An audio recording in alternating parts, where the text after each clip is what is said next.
নির্বাচনী মঞ্চে বক্তৃতা দিতে গিয়ে হঠাৎই হুমকির মুখে পড়লেন বলিউড অভিনেতা ও বিজেপি সাংসদ রবি কিষান। নিজেই জানিয়েছেন ফোনে অশালীন ভাষায় গালাগাল করা হয়েছে তাকে, এমনকি মৃত্যুর হুমকিও দেয়া হয়েছে।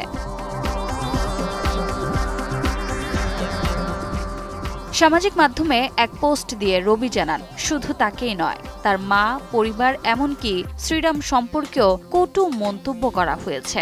তার ভাষায় এটি শুধু ব্যক্তিগত অপমান নয়, ভারতীয় সংস্কৃতি ও বিশ্বাসের মূলেও আঘাত। এ ঘটনায় তিনি গোরক্ষপুরের রামগড় তাল থানায় লিখিত অভিযোগ দায়ের করেছেন। অভিযোগ পেয়েই তদন্ত শুরু করেছে পুলিশ। গোরক্ষপুরের এসপি অভিনব ত্যাগী জানিয়েছেন, অভিযোগের সত্যতা যাচাই করে ব্যবস্থা নেওয়া হবে। সান অফ সর্দার 2 এর অভিনেতা রবি কিষানকে এমন হুমকি প্রসঙ্গে রাজনৈতিক মহলেও নিন্দা ঝরেছে। অনেকেই বলছেন, গণতান্ত্রিক প্রক্রিয়ায় মতভেদ থাকতেই পারে, কিন্তু ভয় দেখিয়ে মত থামানো যায় না। রোজা চৌধুরী, সময় সংবাদ।